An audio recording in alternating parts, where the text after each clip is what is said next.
Yeah. Huh. Yeah. Should I? Yeah.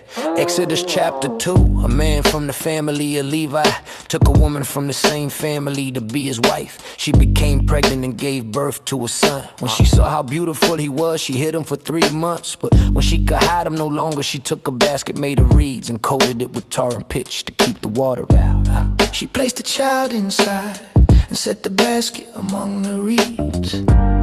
Along the bank of the Nile, his sister stood at a distance, watching to see what would happen to him.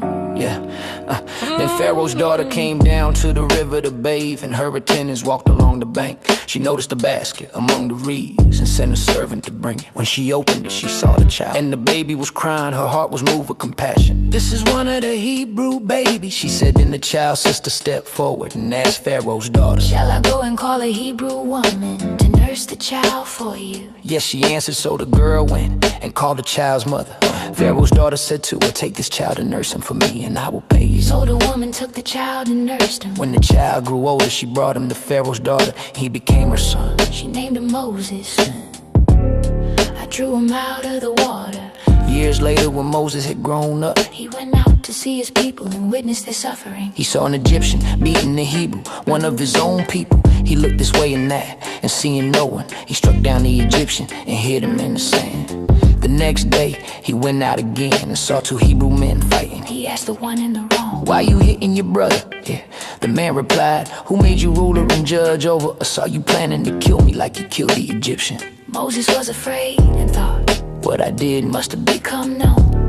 When Pharaoh heard about it, he tried to kill Moses, but Moses fled from Pharaoh and went to live in the land of Midian, where he sat down by a well. Now the priest of Midian had 7 daughters. They came to draw water and fill the troughs to water their father's flock. The shepherds came and drove them away.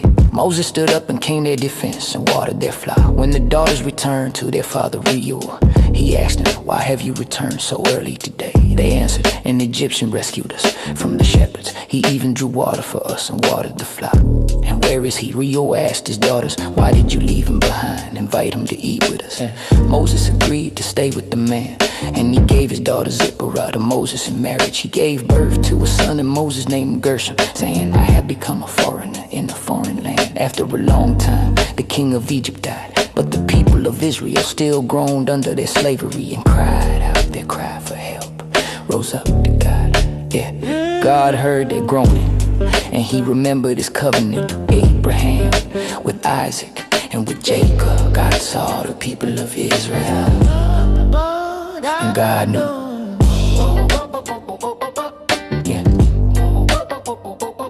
And God knew.